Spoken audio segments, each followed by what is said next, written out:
Hey, everybody. Welcome back to another episode of Chasing Easy, where easy and best are seldom on the same path. And that's a quote by Alan Arnold, who is a coach, business coach, as well as an author.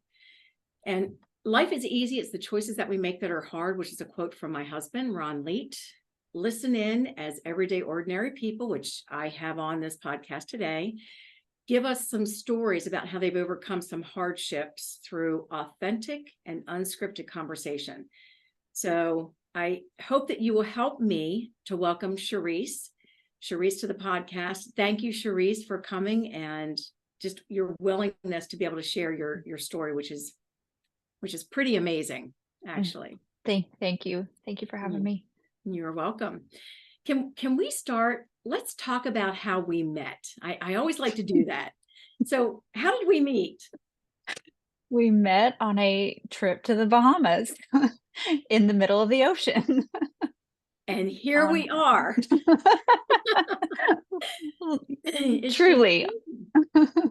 It's crazy. Yeah. So, the reason that I wanted you to share that is because we just really need to be intentional about the people that we surround ourselves with. And sometimes you're going to meet somebody who you really just connect with. And whether I had a podcast or not, I would say that you're somebody that would be really cool to connect with just over the course of a couple of days that we got to know each other. So Yes, thank you. You're welcome. I didn't even know you had a podcast when we were talking. Yeah. See, you probably would not have shared what you did if you thought I might ask you to be on it. No. But I am. I'm glad that you've volunteered, should I say, to be a guest. Yes. You're welcome. And thank you. You're welcome. So now that we got all the formalities out of the way, let's get into the meat of it. And again, this is unscripted. She has no idea what I'm going to be asking. I don't even know what I'm going to be asking. But I know the context. So Charisse, there were two specific stories that you had shared with me that really touched my heart. And the first one that you were sharing had to do with you were 17 years old and something happened and you had to make a decision. And so I'm hoping that maybe you'll walk us through what happened at 17, what you were feeling, and then a little background that you can share so that we get a context of what happened when you discovered something. So what was that something? When I was 17, I became pregnant. I was 6 months away from graduating high school, and it was not ideal. I don't think any teenager gets pregnant and thinks that this is going to be great. This is exactly what I wanted. I would agree. So I waited as long as possible to tell my parents, and then I told them. And I had shared it with my boyfriend at the time. And his initial thought was, you should probably, have an abortion. Like it almost like it wasn't up for discussion. And I took a little bit longer because I didn't really know if that was something I wanted. I knew I didn't want a baby at that time because I had thoughts and plans of my own when I graduated. And let me and stop at that, Did you think, Charisse, that being pregnant and having a baby was going to interfere with all of those plans that you had? I did. At the time, the mentality that I had at that age, yes, I did. Okay. I was still selfish, I think, at that point. So I wasn't scared. I just really, my gosh, I didn't even really like my parents at that time. I didn't have a thought of wanting to be a parent of my own to a child. Like, what was I going to do, Yeah. By the time I told my mom, I had come around to yes, I agree. I don't think I want this baby. I will go and have the abortion. And she helped me make the appointment. And she took me to that appointment. And all the while, like, my mom is she's non-confrontational. She keeps her thoughts and feelings to herself, and that's kind of the household I was brought up in. Don't talk about it, it's not happening. So she was quiet through the whole thing. And we go to the clinic, we fill out the paperwork, I pay the fee, and I get back into that room, and I mean, I did everything down to put a gown on, feet up in the stirrups, doctor comes in and is trying to perform the procedure. And I I had convulsions basically from the waist down where he wasn't able to perform what he needed to perform. He said in the state that I was in, he was not going to be able to proceed with it. And in my mind, I'm sitting there laying there and I'm thinking, I don't really want to do this anyway. I don't want to do this. I'm doing this for the wrong reasons. Um, and so I get dressed and I leave with my mom, and she was happy and sad at the same time, I think. I don't think in her mind she ever would have wanted me to go through with it, but she was supporting the decision I had made. And so that's that. I tell my boyfriend he really didn't want anything to do with me after that. And it's fine. He was not the love of my life, and I knew it at that time. He wasn't my person. He's just the person that was there at the time. As sad as that is to say. So, yeah, I Wow. then So, had a baby, and this girl changed my life. well, I want to talk about that happy moment, but I want to ask a couple of questions because there are probably some people in our listening audience right now who might be in that position where they have a surprise pregnancy. Mhm. And it doesn't matter what age they are, their background, any of that stuff. They have Yeah. a surprise pregnancy. And so they're thinking through a crisis of what they're going to do. So the first question I have is, I know you said your mom was kind of quiet. Did she at any Mhm. time offer any alternatives to what you were considering? Um, no. And that is just that's one of those things where we didn't talk about things like that. I mean, I was the girl that asked for birth control and was refused to be given birth control. And like, Mm. so no, she didn't really offer up anything other than to support whatever I wanted to do at this point.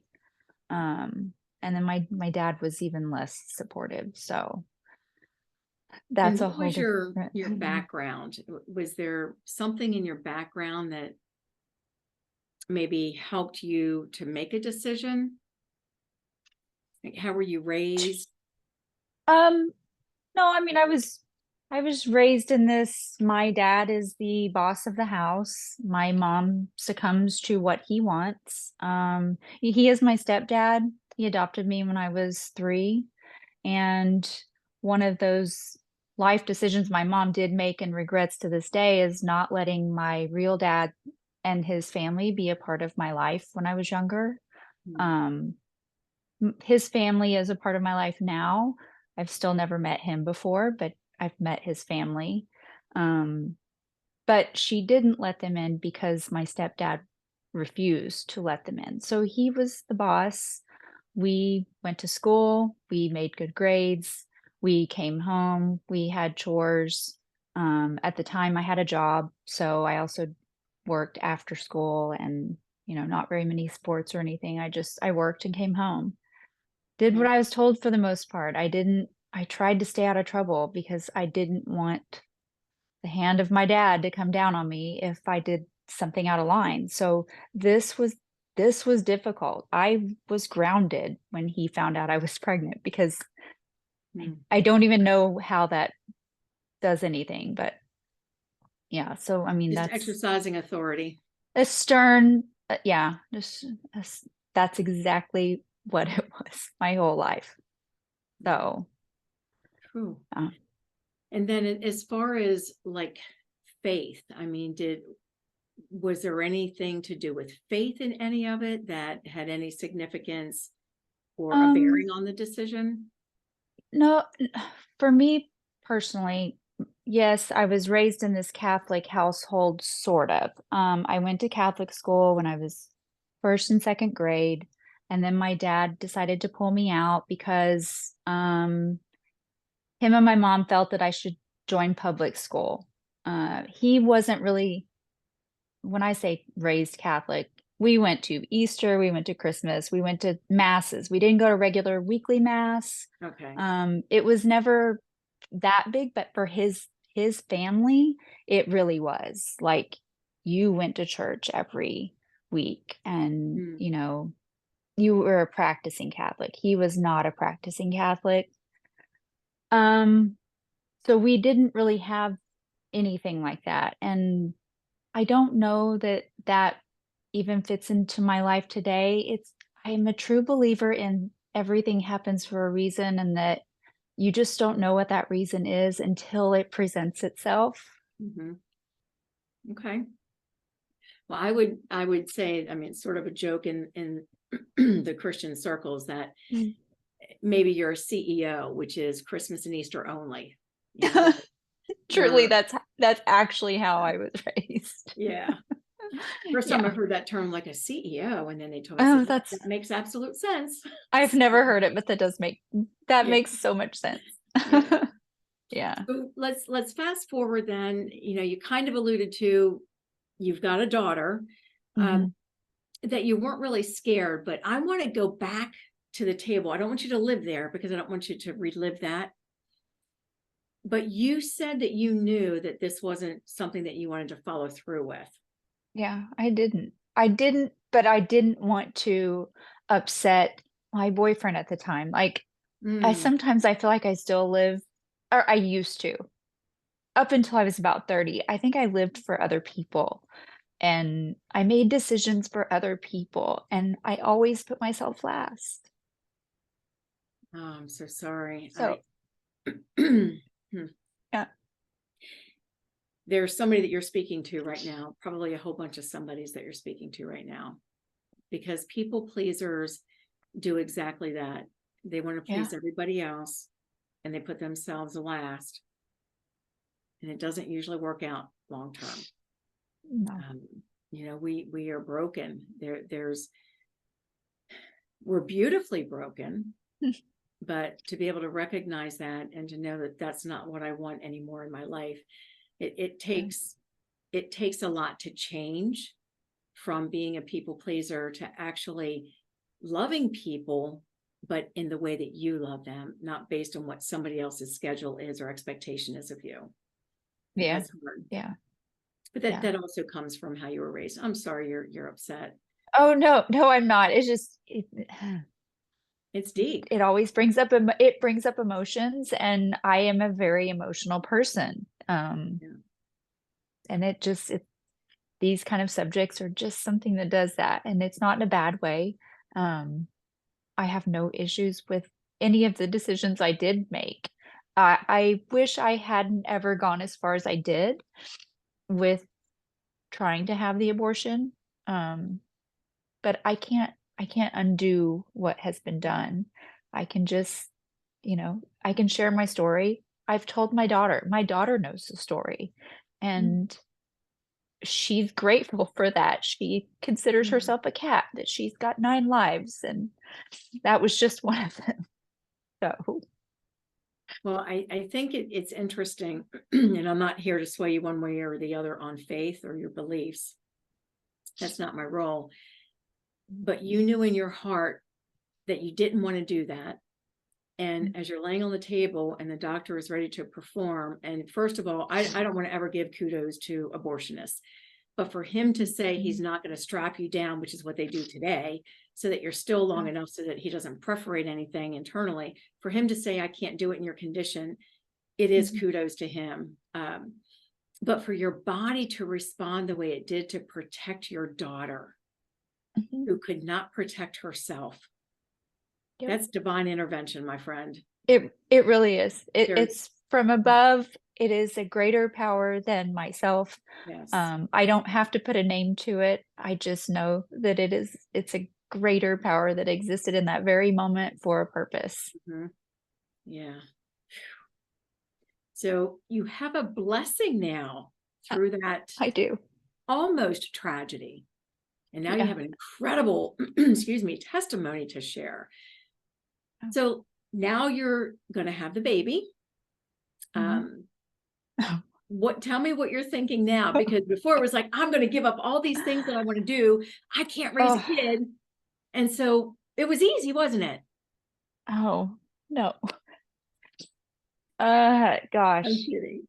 Going back to that feeling of that next 6 months, there was probably 7 months, I guess, because that was in March and she wasn't born until September, the end of September. So Mm. that next 6 to 7 months was very long, you know, living at home. You're going to school. And at the time, yes, they did have separate schools for girls that were pregnant. They didn't really want the pregnant ones walking around the halls. I did not opt to go to that school. I'm like, I'm staying in public school. I don't need to leave this school. They did not force me to leave. So I Now, hold on. graduated. When you say they, Yeah, are you talking about the school the school administration or your system. parents? Okay. The school administration, not my parents. Wow. It was really frowned upon to have, I mean, we're talking the late 90s. It wasn't common to have a pregnant girl in school, and we did have a school just for pregnant girls. I Mm. didn't want to be segregated any more than I already felt I was in a class of 350 people. So I opted to stay there. You know, that Um, took tremendous courage. I in hindsight, I see it now. Mhm. Things you don't see when you're in the situation. Sure. Um, I was just quiet. I was quiet and I kept to myself. I had something to do, which was finish high school, get my diploma, Mm. so that I could see what that next step was going to be. Wow. So And you didn't have the support of the boyfriend anymore. You had no, no, mentioned no, that. no, I did not. I did have who is my husband now. He was my first love. He will always be my love. He was in the military at the time. Oh, So sorry. it's okay.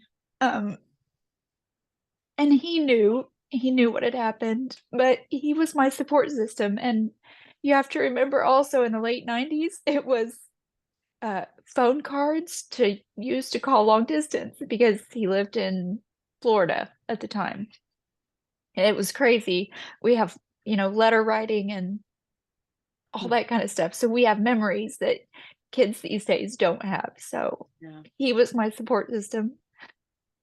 That is amazing. That's Yeah. another amazing tale, that he's going to come alongside you and support you, Yeah. and this child isn't his. And so Yep. that's just beautiful. And I met Yeah. him, and he just seems like such an incredible, amazing man. He I is also wouldn't want to cross truly. him because he's pretty big. So, Yeah. gosh. So he was my support system through the whole thing. If he could have been there during her birth, he would have. He couldn't. He was stationed. I think he was in California at that time, by the time she was born, so he couldn't be there. But the first time he could get home, he came home. He saw her, and it just things have worked out in a way that I never would have imagined Mhm. prior to leaving that clinic that day. So I almost, and it may be what I call the episode, it's like tragedy to treasure. It really is. It Yeah. really is. Beautiful Because I story. felt like I was in the middle of a terrible story. That is this real life? Is this real life? And Mm. it just didn't feel like it was real. I was hoping I was going to wake up from it sometimes, and things have just worked out in a way I can't describe. So let me ask you, with your, because you had him as support, how Mhm. were the other students? Were they receptive of you? Did they Yeah, mock I you? kept What was that? no, I had my core friend group, and the craziest part was it was also my ex-boyfriend's core friend group because we were just a small group that hung out together. So I did have friends that hung around. I did not get mocked. Nobody, if they knew, they knew. If they didn't, they didn't. Um, it wasn't like I wore baggy clothes. I wasn't really showing, up until after I graduated. So by the time summer came along, that's really when I started showing. And Mhm. but the people that did know, no, they knew whose it was, and they knew how he had treated me. And really, he probably got mocked more than I did. So Sure. just for, yeah. So no, they were all supportive. I really didn't. I Beautiful. think the least supportive, which was just at home, I just felt like I was alone. Mhm. My mom was excited, truly, not to be a grandma at the age of 43, but she was there. She was supportive in her way. She was supportive. As best she So could be, probably. she did. I think she held back her feelings as well, just because she didn't want my dad to think that this was going to be great. you know, I think she was excited for it. She just didn't want to let that out. So, Yeah. So there's, I guess the beauty of it is, look at where you are now. So if we can fast forward, you've got your daughter, you've already shared, no, it was not easy. Tell me about the transition from, you have to accept this now, you've got a child that you're bringing in. Was there mm, ever a thought, since you were adopted at 3, was there ever a thought of maybe adoption? after I had her Hmm. and took her home, no, Okay. no. And my dad, he did present that to me once he knew that there was a baby coming.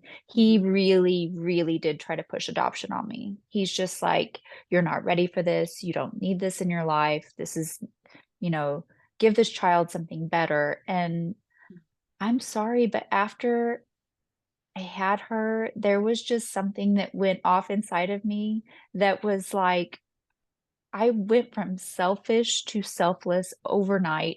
Um, Mm. Inexplicably, again, I don't know how to put it into words. We were meant to be together, truly. She's my mini me, looks just like me, Oh, acts like me. so she's beautiful then. So there, thank you. You're She welcome. is she is she's a one of a kind. And I can't imagine having her out in the world and me not knowing her. I think if I had, for me, a piece of me would have been gone. If I didn't think I could have given her the love that I had, and taken care of her in one way or another, I probably would have put her up for adoption. But I did still have this person over here that was still supporting me. Hmm. Um, and no, we weren't married at that time, but we did get married. She was 9 months old when we got married, and Okay. just it's if I hadn't had his support, maybe things would have been different. Yeah. But So I can't speak on that. I really feel, if there's anybody listening right now, if you are alone in this, please reach out. Reach out to Embrace Grace as a curriculum, a small support group that could help you wade through this. And then, of course, your local pregnancy resource centers, just talk to somebody. Um, because whatever decision you make, it ultimately is your decision. And it's a decision that you'll have to live with, whatever that decision Mhm. is. So now that you Yeah. had the support, it's never easy, but it was No. easier because maybe outside of the home, because you had his support, you didn't feel alone, which I think is really important, because most of the women that I have talked to, because I've sat in the counseling room, kneecap to kneecap with women who have a surprise pregnancy, and their decisions are based on the boyfriend. So if the boyfriend, or even the husband in some cases, says, we Mhm. can't afford to have another child, you need to have an abortion, they have the abortion. But that abortion impacts not just the preborn child, but it impacts the woman years and years and years and years down the road, especially since we Mhm. kind of put it under the rug. Um, I so, wish they didn't. mm, I wish that wasn't a stigma, because I think you yeah, should be able to talk about it. I don't think you should have to keep it a secret. I only feel that way now. 26 years ago, I did not feel that way. right. Um, it's the things you wish you could go tell your younger self. Yeah. Isn't that the truth? I think all of us could do that. Yes, But then everyone we can wouldn't be relate. so wise today if we didn't go through those It's also trials. true. Yeah. Mhm. So now how old is your daughter? She's 26. She just turned 26. 26. Oh my Yeah. goodness. And so I have a question about her reception of you sharing the story with her from what was intended to where she is now. At what age was that appropriate to share that in your eyes? And how did she receive it? Um, so I started talking about sex and babies probably right around the age of 12 with her because they were going to start introducing this kind of stuff at school Yeah. still. That long ago, they were still talking about it in school, and you didn't have to sign waivers for them to talk about it. Um, so I shared that with her. I want to say she was 12 or 13 years old. Okay. And there was another layer to it, and she also finds this to be humorous. At the time when I was at the clinic, they did have to do an ultrasound so that they could make sure that you were actually pregnant and Mhm. try to tell how far along you were, besides just basing it off when you say your last period was. And at the clinic, there was twins uh, at the first when I first had the first initial ultrasound so that they could tell me how far along I was before I came back for the actual procedure. Mhm. When I went back for the procedure, there was only one embryo showing. They said it can happen. They call it a vanishing twin. She likes to tell people she ate her twin in the womb Oh just my as part of gosh. her story. Oh my And that gosh. she consumed, that's why she's such a smart girl, because she consumed Oh no. everything else from the other one. So I tell her this when she's 13, and I tell her I didn't go into details about it. I just said, I just need you to understand that if something like this was to happen to you, you can come talk to me. Mm. I don't need you to be a secret, and I am here for you no matter what. But her reception of it then was just like, oh, so I wasn't supposed to be here. She was a very intelligent young child, book reader, sponge of everything she reads. So telling her at 13 was like telling her when she was 17. She understood what I meant, but just kind of took it and like, huh, so I'm a miracle baby. And I'm like, yes, in a way you are. Mhm. Um, 100%. today Today, she will tell me, thank you, like on her birthday. Mother, thank you so much for your body doing what it did. Someone coming down up above and letting me have now 26 years on Earth. So she thanks me That's in her powerful. joking way, but Yeah. she does think that she just has 9 lives and she's slowly using them as she gets older. Oh gosh. So the wise words were make good So choices, right? oh my That's gosh. mm, Yes. Make good choices. But if you don't, you just know you'll learn something from it. right. You know, There was you have to trip and get back up again. right. And there was something that you said there that really stood out to me, and that is that you wanted her to know her story Mhm. because, and I'm putting words in your mouth right now, but the way that I read it is you wanted to be relatable to her so that if anything ever happens that she didn't want to happen, you don't want her Mhm. to feel the guilt and the shame and condemnation. You want her to know that Yep. she has support. Yes. I wanted her to know from a very young age. And, she has a sister now, and her sister, we were the same way with her. We're very open with our children. We want them to not be afraid to talk about anything. Um, Oh, that's it just important. I'm an open door. It was not like that when I was a child. It was not like that with my husband when he was a child. It was don't ask, don't tell. Yeah. No, I want you to ask and tell. And isn't it interesting because you can either mirror what you grew up with or you can do the opposite of what you grew up with. And Mhm. so you decided to do the opposite because probably knew what it felt like and you didn't like the way it felt. And so you didn't want your children to experience that. Would that be an Oh, accurate and statement? again, yes. It took me a long time to realize that too, but I think I actually used that power probably in my mid-20s is I'm like, I am gonna have to raise my girls differently. Mm. There needs to be more because I just felt like there was not so much when I was younger. My brother felt the same way. We have a lot in common. We understand our childhood.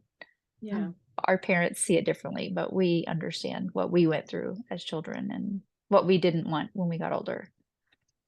So what would you say to the young girl, maybe she's a teenager, who is raised by parents who are very, I don't want to say authoritarian, but almost like a dictatorship, where you don't really Oh get my to goodness. talk about things. What advice would you give them? Well, there's certain lines you can't cross when you feel you can't cross when you're living under someone's roof and they're taking care of you and providing for you. Um, Like what if lines? you can, well, like talking back. I mean, yes, they have authority over you. They have a hold over you. Um, but if you're in a situation like I was in and they're not talking, they're not supporting, find someone. Find someone that you can talk to. Um, I don't it could be someone at a local church. It could be the counselor at the school that you go to. But find someone that you can talk to because keeping everything inside and not having someone to express thoughts with and trying to figure it out for yourself is so much harder. Um, Great, great, great advice to to actually get it off your chest, to talk about whatever is going on. And sometimes we just really want to vent. We're yeah. not looking for a fix. We're not looking for suggestions. We just need to vent. We just need to get it off our Mhm. chest so that we can move on and get beyond. So Yeah. that's very sound advice, really is. And I hope that if there's anybody listening that is feeling kind of stuck, that they do find a trusted person to share Mhm. whatever it is that's on their heart. Mhm. I just think that's really important. And it will help you to be mentally healthy too, instead of Yeah. holding it in. So, I mean, there's another situation that you had shared with me, and we're not going to have time to get into it right now. But oh my gosh, I would you come back at some Yeah. point to share the Yeah. other story? My goodness. It's like the total opposite end of the spectrum from this one. It is, but well, I mean, it's up to you. We've Uh, got it's no, it would be too much. We'll lose the audience. So, okay, gotcha. but, oh my gosh, you guys will have to come back for Charisse when we have her back, because you are not going to miss the other story. So this one is extremely powerful. You gave some words of wisdom to the listening audience. Find somebody to talk to, somebody who you can trust. Get resources, whatever resources there are available to you if you have a decision to make about a surprise pregnancy, and find that support. Sometimes part of the resource is finding someone to support you. Yeah, I know these days it is kind of hard depending on where you live. Mhm. Personally speaking, I live in Oklahoma. Okay. Um, it's not as easy to do it as it was. Like if you're not you if you don't want the baby, you can't go forward with it and you're not looking to give it up for adoption, those decisions are sometimes made for you depending on where you live. And um, that does make it harder. But there are still people out there you can talk to. There's usually Planned Parenthood in every state. So find one, find someone to talk to. Well, I'm going to push back on that because Planned Parenthood has one agenda. So I really want people Um, to find somebody to talk to who will give them all of the options, not just okay, that's one and fair. push that one. So Yeah, ixnay that. I don't know how to edit that out, but gotcha. anyway, um, I think the important thing to know is that it is a life. And Mhm. whatever decision you make, again, you are the one that has to live with that decision, nobody else. So make the decision based on what's right for you, but also know that even though we don't broadcast it, that it truly is a child. And at 21 days, there is a heartbeat. So Yeah.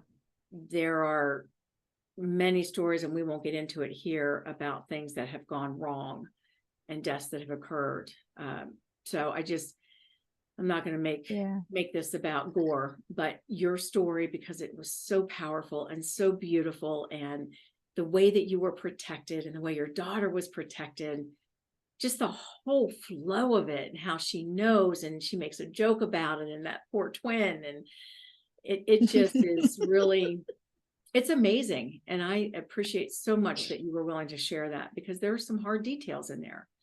And there were some emotional moments and some triggers. So I thank you for sharing that you did actually survive having a child at 17. My gosh. You know, Surprisingly, yes. you're Yes. not going to die. No, you're not. And you You're going to can be put through the still, ringer, but you're yes, going to make it. it'll be You'll hard, make but it. you can still Yeah. do what you want to do. It just might be delayed. Yeah. That's So, very true. That's the life that I'm currently living now. yeah, You said it. That's how we met in the Bahamas, because I'm living my life backwards. there you go. So you can still have the things that you want. Again, it You just might be can. delayed. Yes, exactly. Yeah. And in the meantime, you'll have a huge blessing when you've got these little arms that are wrapping around you and calling you mommy, and There's nothing like to it. replace it. And of course, she's old enough now, you can just walk away, right? Not She does, well, she does still walk up to me and put her arms around me and call me mommy. It's fine. oh yeah, let's hold on to that forever. Goodness. All right. Well, I am again grateful for you sharing your story. I know that people Thank are going you. to be moved and blessed by it. And I think it's going to help them to have some insight and possibly even gain some wisdom. If they know somebody who has walked through a hard time, maybe now somebody listening says, I need to be a better support for this person. Yeah. So you're going to touch many lives through what you've shared. And Well, again, thank you. I am going to have you back, because the other story is just as powerful. Man, you got the stories. So Oh, thanks again. And you're we'll welcome. be airing in December. So the first All right. Thursday of December is when we'll be seeing you. Okay. Thank you so All right. much, Teresa. You're welcome. Bye-bye. All right.